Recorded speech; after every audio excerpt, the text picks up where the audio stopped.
Oi, boa noite. Boa noite. Estamos iniciando nossa live. Demoramos um pouquinho hoje porque estamos com problema no tripé. Hoje a nossa live será sobre o luto, como lidar com o luto, como a psicanálise pode ajudar. Boa noite a todos. Aguardar um pouquinho. Quero agradecer já, inicialmente, aos que estão aqui, aos que estão participando. E eu separei algumas coisas hoje para falar para vocês sobre o luto. Foi um tema que eu perguntei, né? Eu fiz uma enquete. Nós estamos com alguns problemas aqui. Eu fiz uma enquete no meu perfil sobre alguns temas que vocês gostariam que eu falasse. E luto foi o luto foi um dos temas que surgiu, né? Tô vendo que tem mais gente entrando. Boa noite. Preciso só...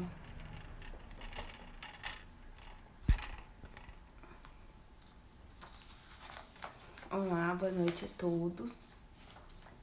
E, enfim, o luto surgiu como um tema bastante... um tema bastante complicado, né? Um tema bastante sensível.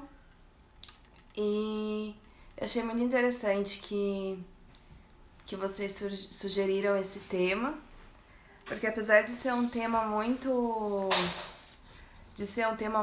assim falado, né, às vezes muito debatido, se sabe pouco sobre ele, ou não se sabe, né, como que a psicanálise pode ajudar, porque pode ajudar, né, uma pessoa que está passando por um processo de luto. E, bom, algumas pessoas já entraram, boa noite. Também que a Suzana entrou, boa noite.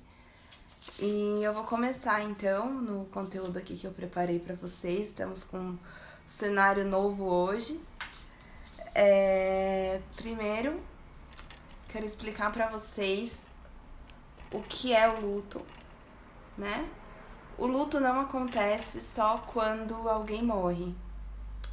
O luto, ele é um processo de perda, um processo, né, de um conjunto de reações à perda, que seja ela significativa, né? Pode ser uma pessoa, né? A gente fala luto, a gente relaciona muito luto à morte, mas o luto não é só quando alguém morre, mas é quando a gente perde alguma coisa, ou mediante alguma transformação, seja uma mudança até de cidade, ou quem perde membros, né, quem sofre alguma amputação por algum motivo, ou alguma doença, né, ou quem perde, ou até a perda da juventude, no caso do envelhecimento, tudo isso se configura assim como um estado de luto, ou perda de um emprego, o fim de um relacionamento, ou até quando algo é bom, né? Quando a gente passa por algum momento que vai trazer consequências boas pra gente, aquela transformação pode sim gerar um luto,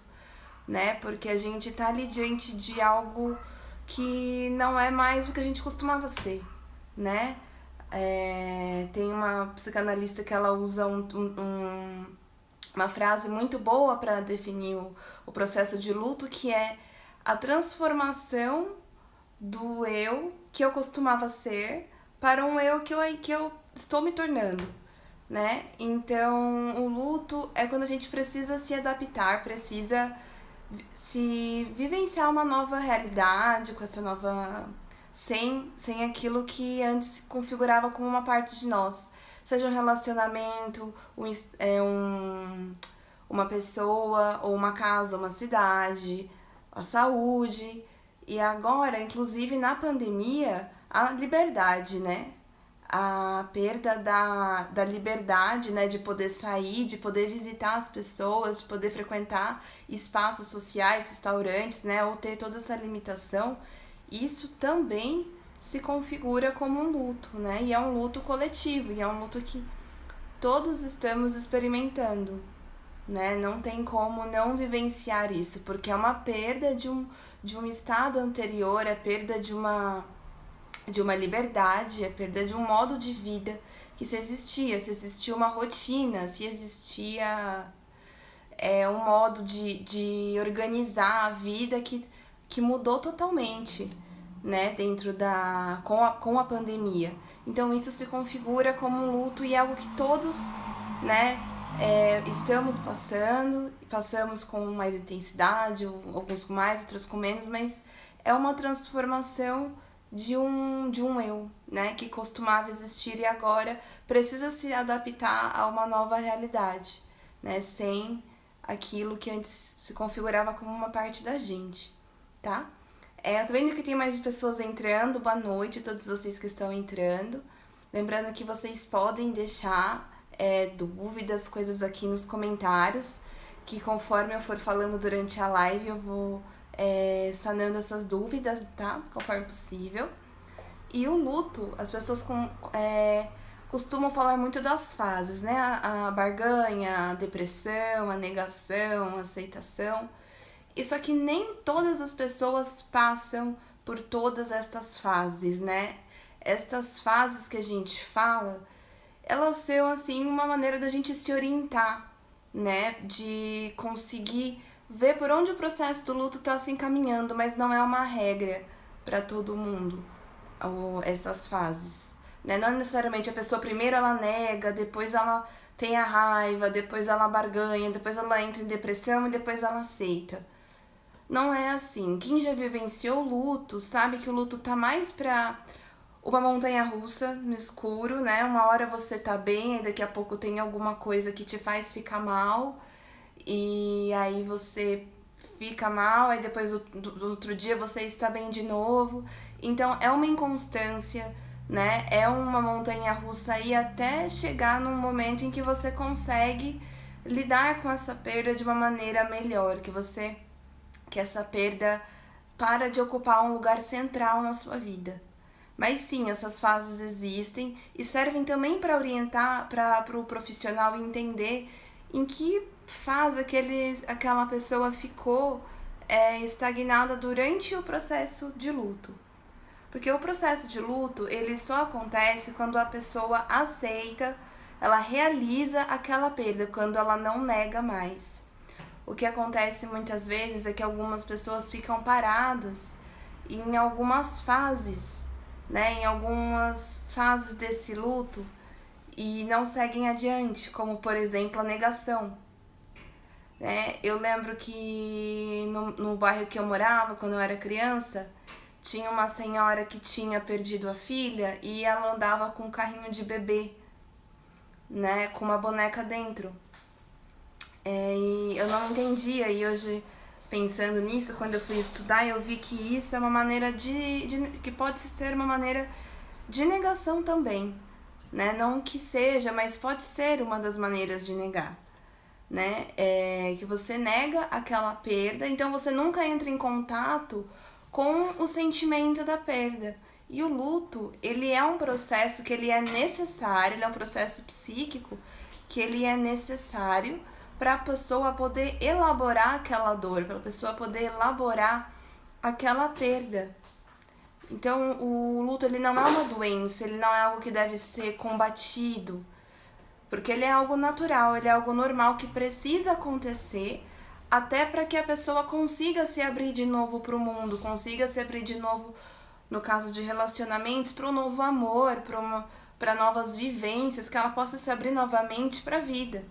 Porque durante o luto, a pessoa recolhe todas as energias dela, todas as energias psíquicas dela, para dentro dela, para poder lidar com aquilo. Então é normal que no começo haja uma retração da pessoa, a pessoa se isole, queira ficar mais sozinha, não queira participar de eventos sociais, não queira interagir tanto. É normal que a pessoa queira ficar mais só, que a pessoa não queira necessariamente sair de casa, fazer alguma coisa, porque é o momento que ela tá ali com as energias todas recolhidas para dentro dela para poder se organizar, né? Organizar aquela energia e depois poder reinvestir ela na vida. É muito importante saber disso.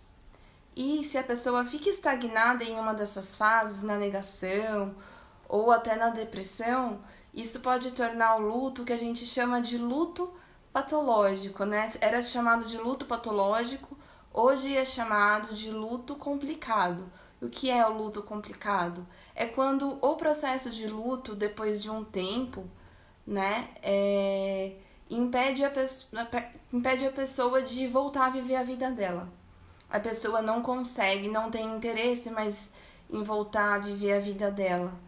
E isso é quando a gente percebe que o luto é um luto patológico, é um luto complicado, porque a pessoa não conseguiu avançar no processo de elaboração. A pessoa não conseguiu seguir em frente.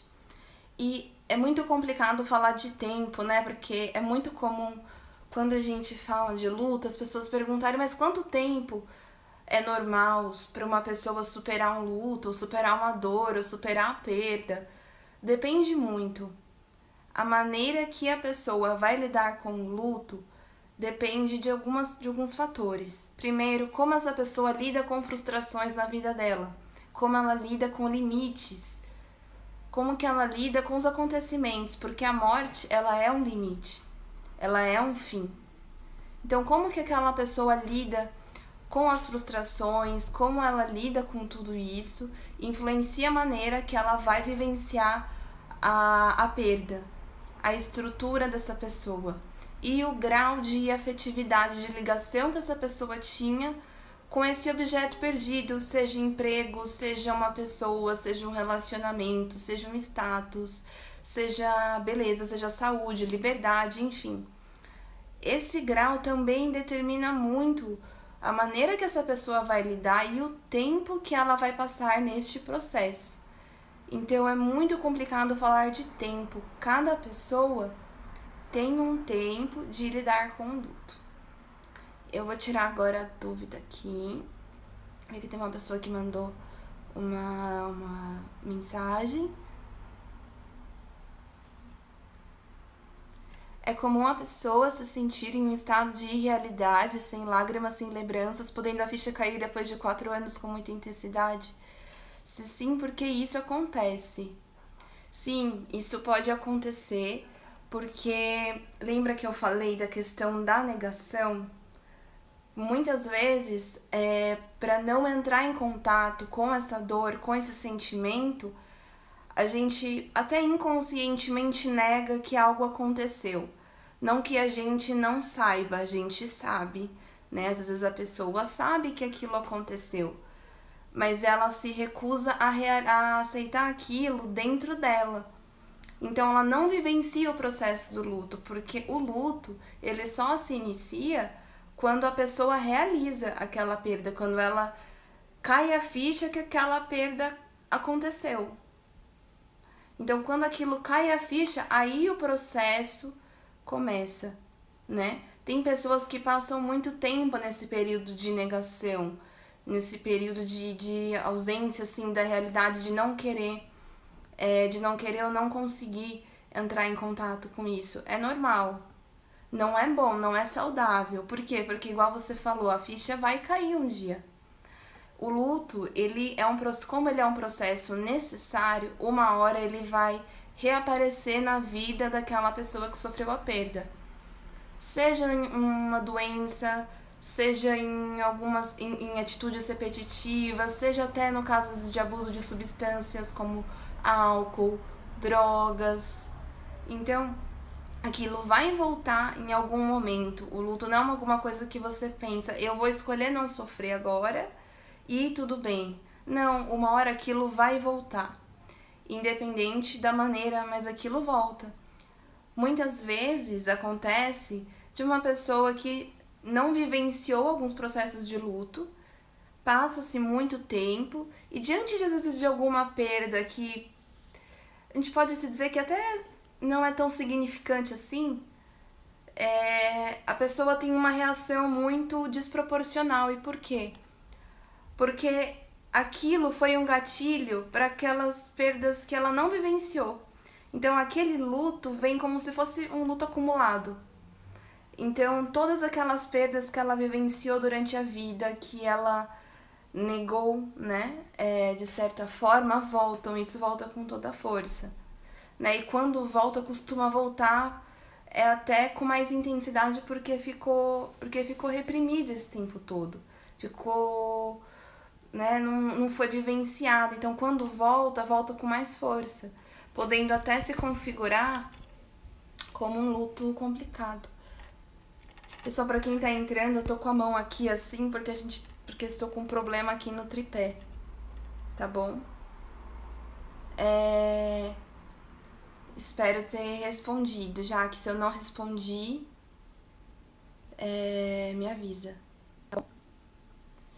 E tem mais uma pergunta aqui. Como a psicanálise trabalha a questão da negação? Então, depende muito, porque se essa pessoa não está em trabalho analítico, se essa pessoa, reformulando, se essa pessoa não realizou essa perda, é difícil de trabalhar isso se a pessoa vem pro consultório, porque ela não aceitou ainda. Então, a psicanálise, durante um processo analítico, o analista procura reforçar o vínculo da pessoa com a realidade.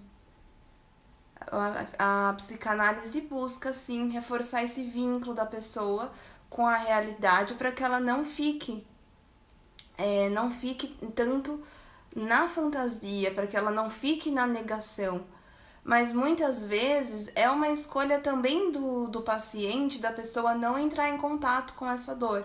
E se a pessoa não quer entrar em contato com essa dor, o psicanalista não pode forçar, né? O psicanalista pode ajudar essa pessoa a perceber a realidade dela, perceber como que está a vida dela diante dessa negação, diante desse fato, porque que existe algo que está acontecendo ou que aconteceu na vida daquela pessoa, ela provavelmente percebe.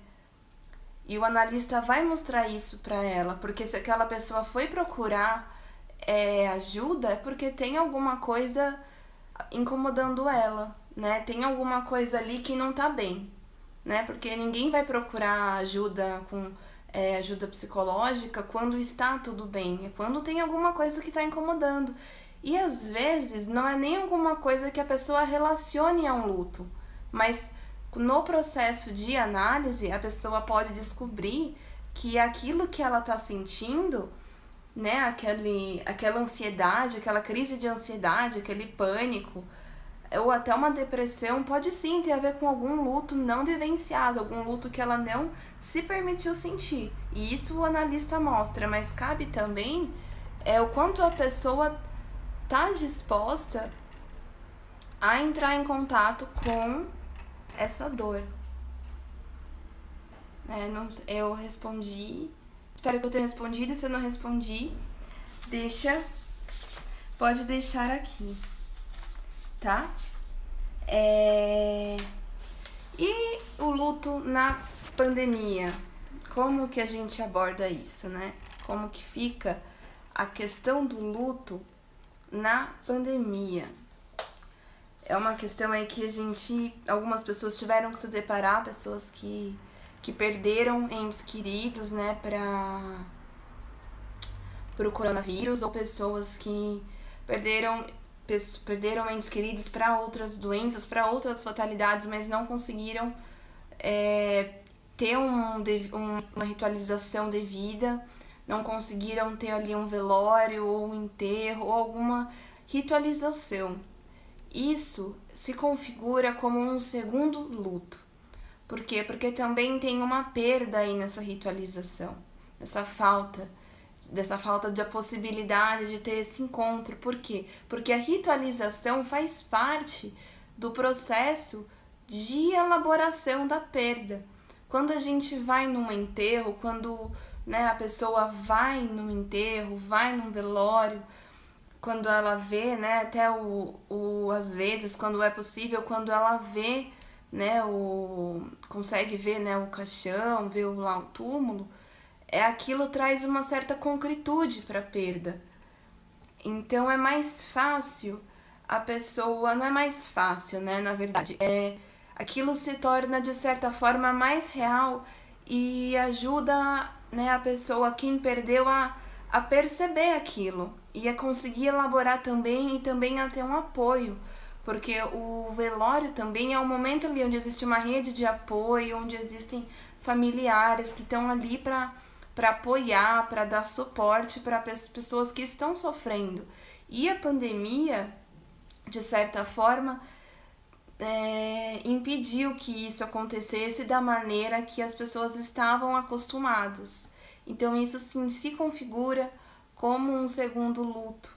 E isso pode deixar o processo ali da perda meio perdido, porque, né, meio solto, né? Porque você pensa, parece que não aconteceu, mas na verdade sim, na verdade aconteceu, mas você não pode ir ao enterro, você não tem uma ritualização da maneira que estava acostumado. Então como que eu lido com isso? Como que eu elaboro isso, né? Eu peguei algumas dicas, eu pensei em algumas dicas de como isso poderia ser feito em período de distanciamento. E uma das maneiras é utilizar também as plataformas que estão disponíveis pra gente, que são, né, o Zoom, Skype, ligação pelo WhatsApp, e reunir ali os familiares em um momento e ter ali um momento pra, como se fosse, né, aquele momento presencial do que se tem num velório, que se tem num enterro, pra dar suporte, pra contar histórias sobre aquela pessoa, para compartilhar momentos, para poder expressar os sentimentos. Essa rede de apoio para quem está sofrendo com a perda de alguém é muito importante. Então é preciso fazer algumas adaptações nesse momento que a gente está vivendo para a ritualização não perder esse espaço, porque ela é muito importante. É muito antigo o processo do velório, o processo do enterro. Isso precisa ter um lugar, precisa ter um significado, né? E é uma das maneiras, esse encontro via Zoom com as pessoas, ou até em algum momento acender alguma vela, ou fazer algum tipo de ritualização, fazer alguma comida que aquela pessoa gostava. É importante dar lugar a isso. Muito importante para também ajudar nesse processo de elaboração. Tá? Uma coisa que eu esqueci de falar são os sentimentos, né? Alguns sintomas e sentimentos que as pessoas têm durante o processo de luto, seja de alguém, ou seja de algo, de um status de saúde, enfim, que são comuns e que não são doença, tá? São comuns. Por exemplo, irritabilidade, raiva, alteração no sono, alteração no apetite, falta de interesse por atividades que antes despertavam interesse, o isolamento, a pessoa querer ficar mais retraída, sim um sintoma de todo esse processo de luto. Ou até pessoas que que ficam mais estagnadas na primeira fase, que vivenciam essa primeira fase como uma negação. Um dos sintomas pode ser a pessoa começar a usar algumas substâncias como álcool, ou como drogas, ou se atolar em trabalho, né? Tudo aquilo para não entrar em contato com aquele sentimento. Mas não quer dizer que se alguém faça isso, ela necessariamente não está sentindo dor. Ela está sentindo dor, mas entrar em contato com aquilo é muito mais doloroso e ela acredita que não suporta. Então, naquele momento, existe um distanciamento dessa realidade. Isso é uma fase do luto. O que não é saudável é ficar preso nessa fase. Né? Inclusive, como sintomas de depressão, algumas coisas que eu falei, né? O choro, a irritabilidade, a mudança de humor, a alteração de sono, tudo isso são sintomas da depressão, mas que também são muito comuns no luto. Durante o processo de luto é muito comum. E isso não pode ser confundido com doença. Né? Eu vi que teve uma pergunta aqui. Quando diferenciar o luto de depressão? Geralmente é o tempo e a intensidade. Quando a pessoa se recusa a voltar para a vida, mesmo depois de passado um determinado tempo. Né? Quando passou já um determinado tempo, aquela pessoa não sai daquilo, ela se recusa a voltar para a vida, ela se recusa a viver, né, ali a vida e tirar a pessoa a perda do centro da vida dela, e aquilo afeta a todas as atividades dela, mas por um período muito maior e com uma intensidade muito grande depois de um tempo. É muito difícil eu falar aqui o tempo, porque cada pessoa tem um tempo. O primeiro ano costuma ser o mais difícil, não que a pessoa vá sofrer intensamente durante um ano, mas o primeiro ano costuma ser o mais difícil. Por quê? Porque o primeiro ano é o momento em que terão as primeiras datas comemorativas, né? Natal, aniversário, Páscoa, né? Dia das Mães, Dia dos Pais, aniversário de morte. Então esse primeiro ano costuma ser o mais difícil. Não que a pessoa fique em sofrimento intenso durante esse ano, mas esse primeiro ano costuma ser o mais difícil, porque é o primeiro ano que a pessoa vai ter que lidar com aquilo tudo. Mas se depois desse período, às vezes de um ano, e a pessoa continua muito depressiva, não quer voltar a fazer as atividades dela, né, ou se sente muito mal, não consegue sair da cama, é importante sim procurar ajuda, porque a pessoa está já num processo ali depressivo, ela ficou estagnada no período ali da depressão. Ela ficou estagnada naquilo e ela não encontrou, né, energia suficiente para andar, ela não conseguiu elaborar. Alguma das coisas, espero que eu tenha respondido, se eu não respondi, deixa aqui, tá bom? E uma das coisas que complica o período de luto, é uma coisa que eu queria falar, é o sentimento de culpa. É muito comum as pessoas sentirem que tiveram alguma coisa a ver com a morte da pessoa, do ente querido, e essa culpa piora muito o processo. Essa culpa costuma piorar muito o processo de luto, porque a pessoa fica presa naquele sentimento e não avança. Né? Então a pessoa tem ali uma culpa muito grande de eu poderia ter feito mais, ou eu deveria ter dito tal coisa, ou eu deveria ter feito isso, se eu tivesse feito tal coisa, a pessoa talvez não tivesse ido. Esse sentimento de culpa, pessoal, é um peso muito grande para uma pessoa que está sofrendo carregar.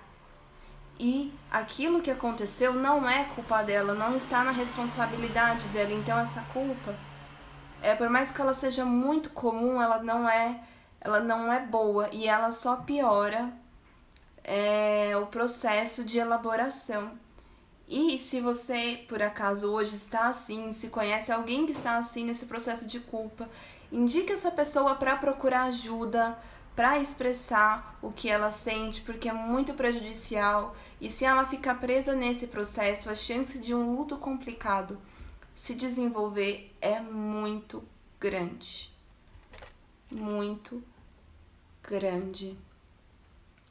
Se tiverem mais perguntas, quais as técnicas utilizadas para tratar o luto com uma criança? Sim, foi muito, né, sobre crianças aqui. E hoje não poderia ser diferente. Eu estudei, né, trouxe como tratar com crianças. E sim, vou falar um pouco sobre isso, sobre o com as crianças. Crianças sentem luto? Sim, sentem. Crianças sentem sim a perda de um animal, elas sentem a perda de alguém. E para as crianças, pasmem, é muito mais natural a morte do que para um adulto. Inclusive, a nossa dificuldade em explicar a morte para as crianças vem da nossa própria dificuldade de lidar com o assunto. Porque ninguém está preparado para a morte de alguém, ninguém está preparado para lidar com a perda, então é muito difícil. Então, essa nossa dificuldade reflete na maneira que a gente conversa com as crianças. E aí a gente às vezes acaba contando algumas histórias para as crianças na intenção de poupar elas de um sofrimento, de poupar elas de uma dor, quando na verdade a criança precisa entrar em contato com essa dor. A criança precisa sim ter esse sentimento validado dentro dela, senão ela vai ter aquele sentimento e ela vai ficar meio perdida, né? Ela vai ficar meio assim, como que eu vou elaborar isso, sendo que eu não sei por que eu tô sentindo, ou no caso, como que ela vai poder lidar com as perdas que ela vai ter durante a vida, se durante a infância não foi dada a ela um lugar ou a possibilidade de elaboração e de sentir essa perda. A criança precisa saber aprender a lidar com isso, porque todos nós durante a vida vamos sofrer perdas, vamos ter frustrações, vamos ter que lidar com outras situações que vão exigir um trabalho de luto, e a criança já pode aprender a lidar com isso. Ela precisa, então, um exemplo muito comum que acontece, e eu não estou falando isso como julgamento, mas que acontece, um pet morrer, né, um cachorrinho, ou um gato, ou um peixe, e aí no outro dia alguém aparece e dá um novo. Isso é prejudicial para a criança? Sim. Por quê? Porque aquele animal, aquele pet tinha um lugar ali na vida dela, tinha uma importância para ela, e aquilo morreu, né? O animal morreu. Então ela precisa elaborar aquilo, ela precisa dar um significado para aquela perda. Quando alguém vem e dá um outro animal para a criança não sentir aquilo, é como se a pessoa estivesse dizendo: você não precisa sofrer. Como se quisesse tampar, fazer aquilo que aquele objeto, né, aquele animal, perder o seu lugar, perder a sua importância. E a criança precisa elaborar aquilo, ela precisa elaborar aquela perda, né? Ela precisa lidar com aquele limite, porque, como eu falei no começo, a morte, ela traz essa questão também do limite. A gente precisa aprender a lidar com esses limites, a lidar com a finitude, né? Que as coisas têm um fim, né? Então, para a criança é muito mais natural compreender isso, principalmente se for dar ela um lugar para expressar esse sentimento, se for dado a ela um espaço e uma validação. Em consultório, pode ser utilizada várias técnicas. A criança expressa o mundo dela por meio do brincar, né? A criança, quando ela brinca, ela mostra como está o mundo interno dela. Então, pode ser feito por brincadeiras, pode ser feito por histórias, né? E um psicanalista nunca vai dar notícia, né, de que alguém morreu, de que alguém faleceu. O psicanalista não vai fazer isso. Mas ali dentro do setting analítico, dentro do... Pessoal, desculpa se eu trazer alguns termos, tá? É costume, mas eu vou melhorar isso.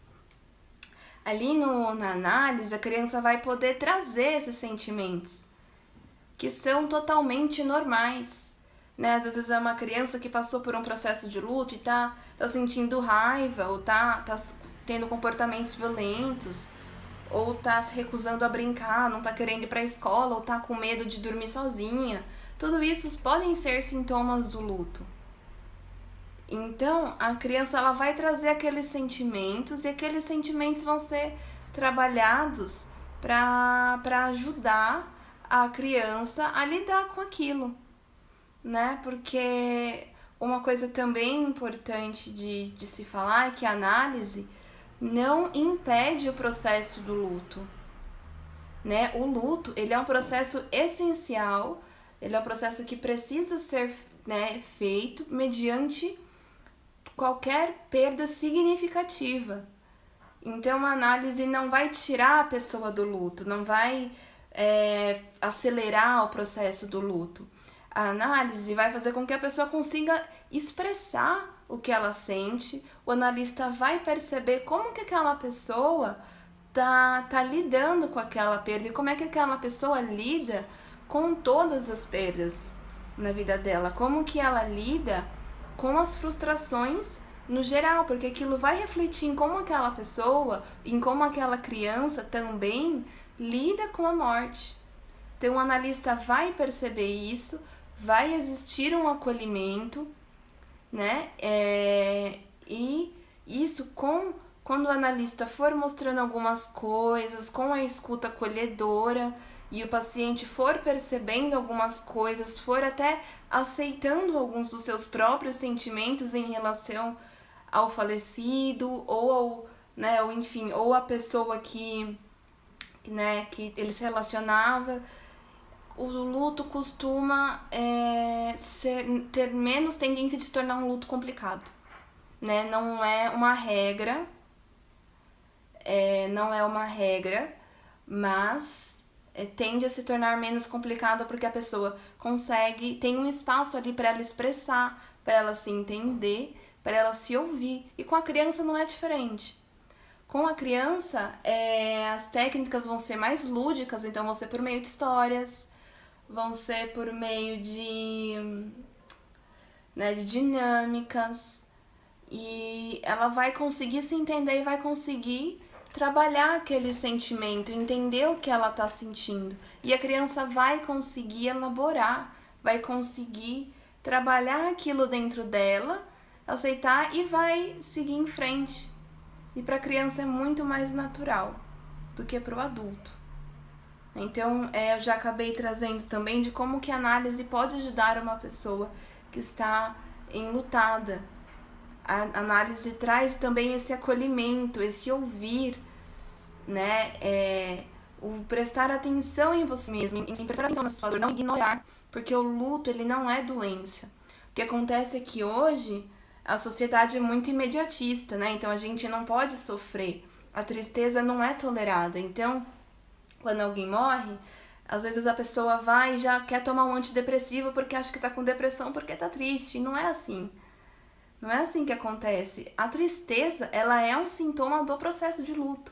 Você perdeu alguma coisa que lhe era muito, importante, que tinha um espaço muito real e importante na vida. Então é comum que tenha assim uma tristeza, que tenha assim um período ali que a pessoa se sinta mais deprimida, mas isso não significa que ela está passando por um processo de depressão. É muito comum hoje as pessoas quererem procurar medicação para tudo, procurar um alívio muito instantâneo para o sofrimento, né? Mas não é saudável. É preciso olhar para essa dor. Quando você olha para essa dor, você consegue elaborar, sentir e consegue redirecionar aquela energia que estava investida toda na perda, consegue devolver ela para a vida e ter projetos novos e ter relacionamentos novos e ter novas oportunidades de emprego, enfim, qualquer que seja o interesse da pessoa. Eu vi que tem mais pessoas com elogios, muito obrigada a todos. As pessoas geralmente evitam falar sobre a morte. É um tabu? Eu não sei responder se é um tabu, mas é um assunto muito delicado, porque por mais preparado não, mas por mais que a gente tenha amadurecido, ou enfim, por mais idade que a gente tenha, sempre vai ser difícil lidar com a morte, né? Sempre é um assunto difícil, é um assunto delicado, porque é um assunto que não existe muito o que se falar, o que se aconselhar, e é uma realidade que bate a porta, todos sabem que ela existe, mas ela precisa ser debatida, ela precisa ser falada, ela precisa ser tratada com mais naturalidade, porque ela é um processo da vida, assim como no reino animal. Né? Inclusive, essa é uma maneira também de poder explicar isso para as crianças. Trazer exemplos do reino animal. As plantas, os animais, todos morrem. né? Então, eu não sei dizer se é um tabu, mas é um assunto que as pessoas não gostam de falar porque é muito desconfortável, porque é muito difícil saber que a gente, né, vai se deparar com um fim, ou enfim, o que algumas pessoas interpretam como o fim da vida, né, para quem não acredita, né,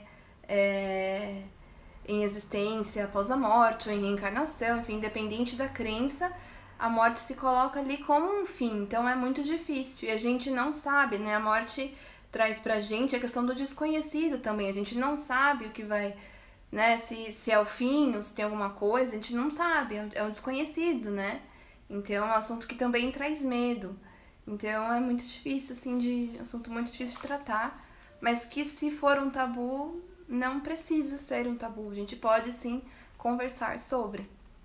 Bom, Márcia, obrigada pela pergunta. Tem mais uma pergunta aqui. Só, que horas são? Agora? Se alguém puder me responder que horas são, hoje eu tô sem o relógio, então eu não sei que horas são agora. 15 para as 9, temos 15 minutos ainda. Tá, mais uma pergunta. Se o luto é um dia que precisa ser vivido, como trabalhar com pessoas que tentam negá-lo? Em análise, é como eu trouxe no começo.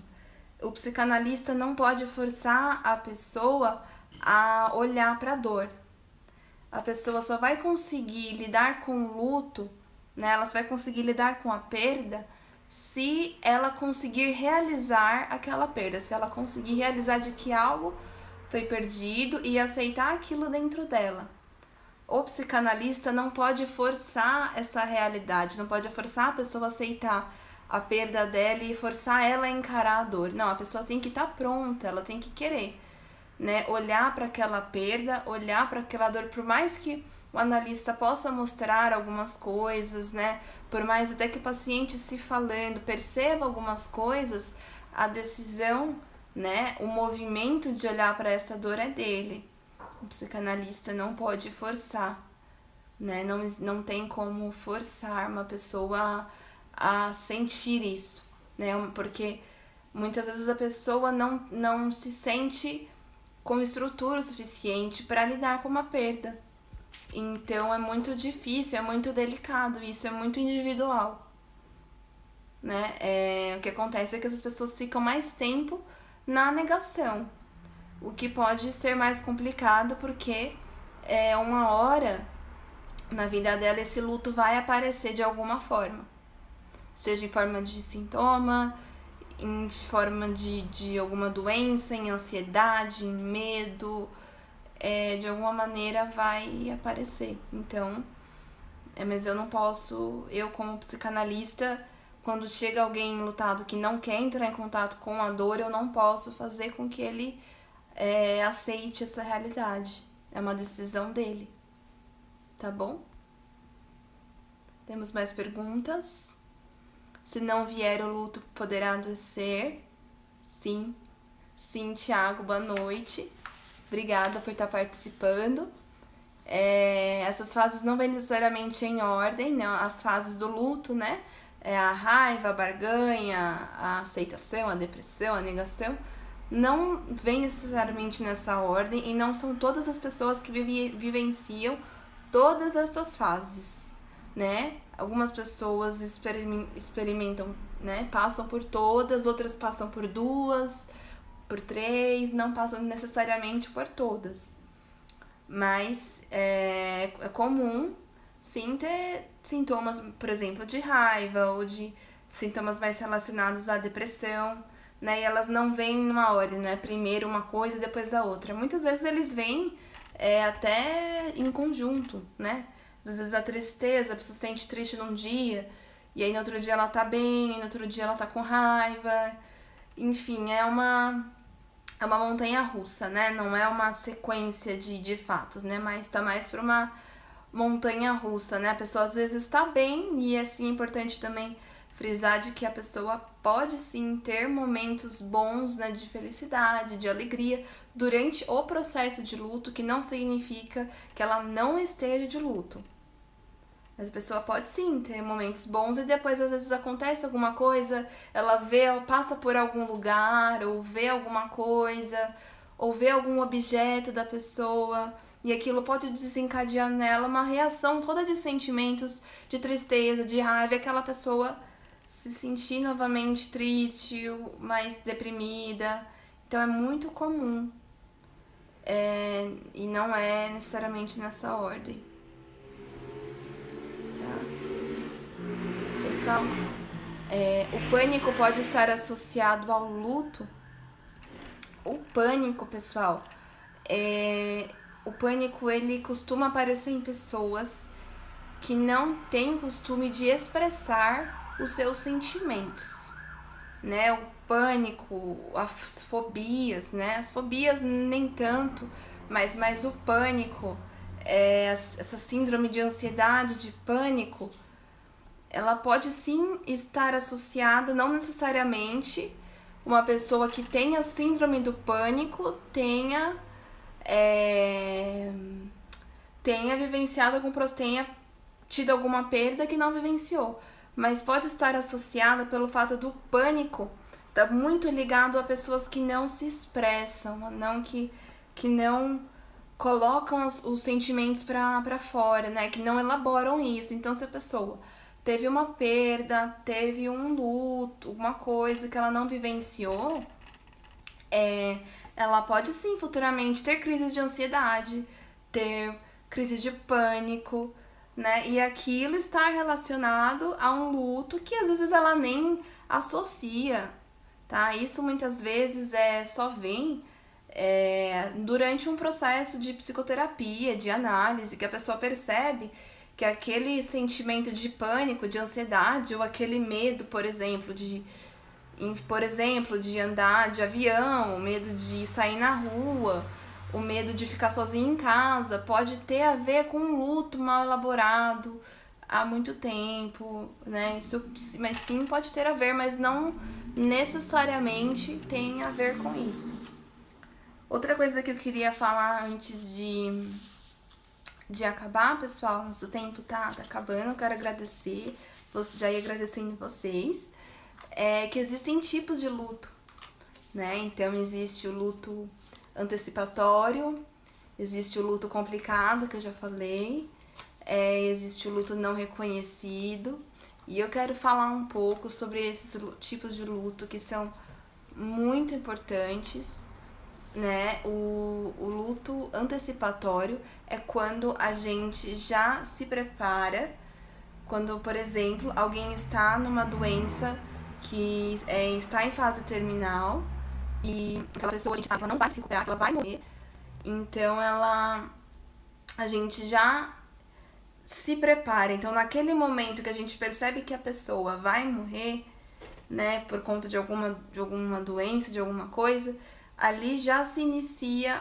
um processo de luto, porque é uma perda que ainda não aconteceu, né? E tem um outro tipo de luto que eu queria trazer muito, que é muito importante, é o luto não reconhecido.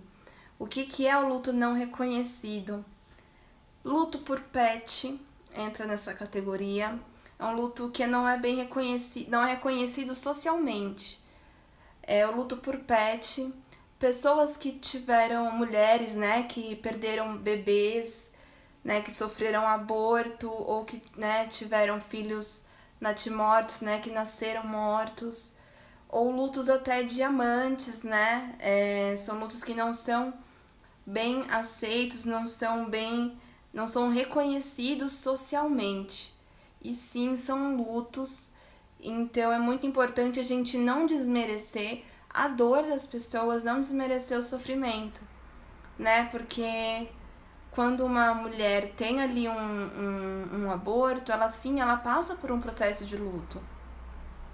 Ela passa por um processo de elaboração, porque ela tem ali toda uma energia, o corpo dela estava todo, né, se preparando, estava numa gestação, em processos biológicos que estavam ali nutrindo aquela criança, as expectativas, o amor, né? E por mais que seja uma gestação que estivesse no início, quando a mulher perde isso pode se configurar um luto. Isso pode se configurar, não, isso é uma perda grande E muitas mulheres podem até entrar em depressão nesse período. E é muito comum. Mas se a gente às vezes traz isso para um âmbito mais social, é mais difícil de um luto desse ser reconhecido, ser aceito, e é. Assim como um luto de pet, assim como um luto até de alguma amante, enfim, que pode não ser reconhecido, né, por não estar dentro aí também da moralidade, né, enfim, do que é aceito pela época, pela cultura do local. Bom, pessoal, é isso que eu tinha pra trazer pra vocês.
De chá, senão eu já vou encerrando.